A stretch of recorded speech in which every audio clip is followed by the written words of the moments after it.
आज की इस वीडियो में मैं आपको बताने वाला हूं कि योनो एसबीआई एप्लीकेशन से अपना यहां पर बैंक स्टेटमेंट कैसे डाउनलोड करते हैं।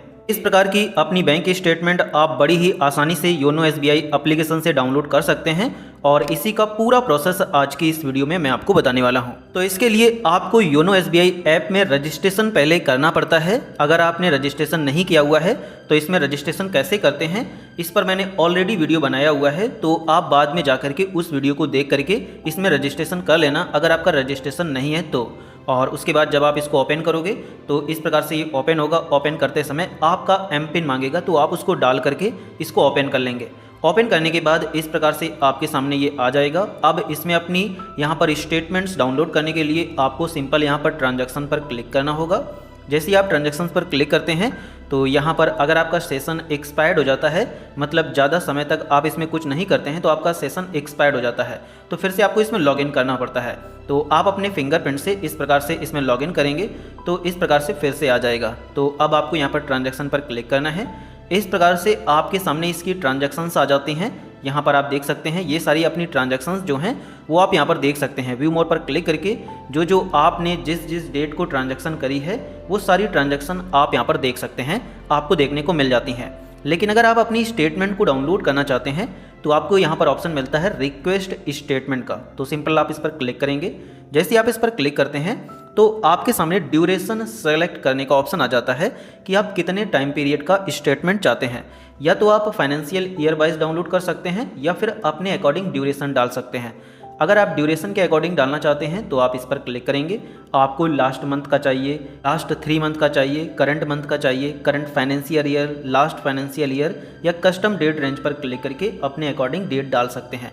मतलब जितने ड्यूरेशन का आपको अपना स्टेटमेंट डाउनलोड करना है वो आप यहाँ से चूज़ कर सकते हैं। या फिर अगर आपको फाइनेंशियल ईयर वाइज डाउनलोड करना है तो आप फाइनेंशियल ईयर पर क्लिक करेंगे। आपको 2026-27 का डाउनलोड करना है, 25-26 का डाउनलोड करना है, 24-25 का डाउनलोड करना है, तो इस प्रकार से आप फाइनेंशियल ईयर वाइज भी डाउनलोड कर सकते हैं।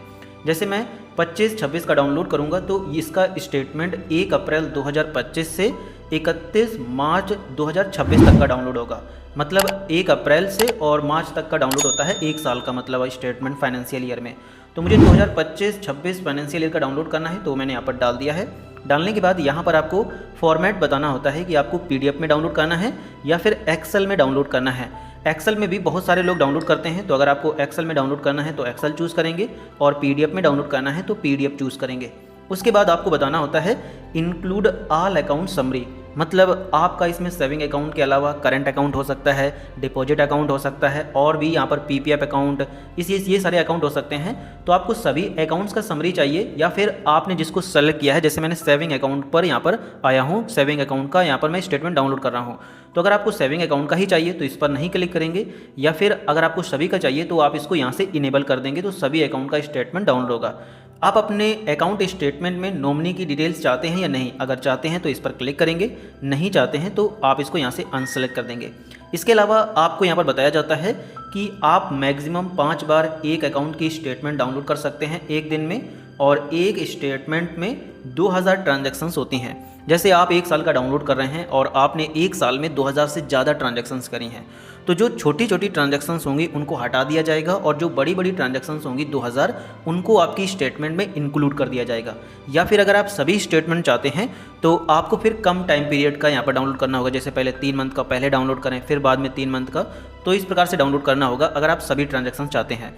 लेकिन अगर आपको यहाँ पर मतलब एक ही बार में पूरे फाइनेंशियल ईयर का चाहिए तो उसमें मैक्सिमम 2000 ट्रांजैक्शंस आएंगी, पर वही ट्रांजैक्शंस आएंगी जो थोड़ी बड़ी होंगी, वैलिड होंगी। आप थोड़ी बहुत यूपीआई ट्रांजैक्शंस करते हैं तो उनको हटा दिया जाएगा, क्योंकि एक बार में 2000 ट्रांजैक्शंस ही डाउनलोड हो सकती हैं।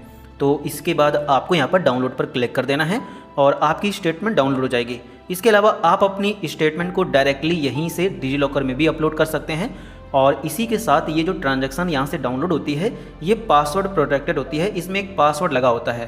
तो पासवर्ड में आपको क्या डालना है, आप पासवर्ड लॉजिक पर क्लिक करेंगे तो आपको यहाँ पर बता दिया जाता है कि आपकी पीडीएफ का पासवर्ड क्या होगा। तो यहाँ पर बताया गया है your password will be the first 5 characters of your first name. For example आपका नेम है कुलदीप, तो आपको अपने नेम के शुरुआती 5 कैरेक्टर अपर केस में डालने हैं, मतलब कैपिटल लेटर में लिखने हैं KULD और I। तो ये यहाँ पर शुरुआती 5 कैरेक्टर्स हो जाएंगे। इसके बाद आपको अपनी डेट ऑफ बर्थ को डाल देना है DDMMYYYY फॉर्मेट में। अब फॉर एग्जांपल यहाँ पर बताया गया है कि अगर किसी का नेम है रवीना सेट्टी और उसका डेट ऑफ बर्थ ये है, तो उसका पासवर्ड बनेगा RAVIN, ये कैपिटल लेटर में 5 लेटर हो जाएंगे, और उसके बाद डेट ऑफ बर्थ के नंबर 11/01/1978, तो उस केस में उसका ही पासवर्ड ये बनेगा। अब इसी जगह अगर किसी के फर्स्ट नेम में सिर्फ 3 लेटर्स हैं, जैसे रिया हो गया, वेद हो गया, और इसी प्रकार और भी कई सारे नेम होते हैं जिनमें 5 कैरेक्टर्स नहीं होते हैं, तो उस केस में जितने उसके फर्स्ट नेम में लेटर्स हैं उन्हीं को कैपिटल लेटर में डालना है और फॉलोड बाय उनकी डेट ऑफ बर्थ के नंबर्स डाल देना है। तो यही इस प्रकार से आपको अपनी PDF का पासवर्ड डालना होगा। तो आप डाउनलोड पर क्लिक कर देंगे। जैसे ही आप डाउनलोड पर क्लिक करते हैं, यहाँ पर आप देख सकते हैं कि फिर से हमारा सेशन एक्सपायर्ड हो गया है, क्योंकि मैंने ज़्यादा टाइम लगाया है, तो मैं फिर से यहीं पर आ जाता हूँ। और जैसे ही आप यहाँ पर डाउनलोड पर क्लिक करते हैं, तो यहाँ पर आप देख सकते हैं कि हमारी ट्रांजैक्शंस डाउनलोड हो गई हैं। इस प्रकार से आपकी ट्रांजैक्शन डाउनलोड हो जाती हैं। अब ये ट्रांजैक्शंस आपको कहाँ दिखने को मिलेंगी, तो आपके डिवाइस का जो स्टोरेज होता है, डाउनलोड का सेक्शन होता है, वहाँ पर इसकी फाइल सेव कर दी गई है। तो आप डन पर क्लिक करेंगे। अगर आप इसको यहीं से ओपन करना चाहते हैं, तो जो भी आपका पासवर्ड बनता हो वो पासवर्ड आपको यहाँ पर डाल देना है, या फिर आप गैलरी में जाकर के ओपन करना चाहते हैं, तो इस प्रकार से आपको सिंपल अपना फाइल मैनेजर ओपन करना है। यहाँ पर आपको आपके अकाउंट स्टेटमेंट दिख जाएगी, आप इस पर क्लिक करेंगे। जो भी आपका पासवर्ड बनता हो आप अपना पासवर्ड डाल देंगे, और उसको डालने के बाद जैसे ही आप ओपन पर क्लिक करेंगे, तो इस प्रकार से आपकी स्टेटमेंट की PDF आपको देखने को मिल जाएगी। तो इस प्रकार से आप अपने अकाउंट की स्टेटमेंट बड़ी ही आसानी से डाउनलोड कर सकते हैं। अगर आपको ये वीडियो पसंद आया है तो वीडियो को लाइक जरूर कर देना। साथ ही अगर आपके मन में किसी भी प्रकार का कोई भी सवाल है, आपको कोई भी चीज़ समझ में नहीं आई है, तो आप हमसे कमेंट सेक्शन में पूछ सकते हैं।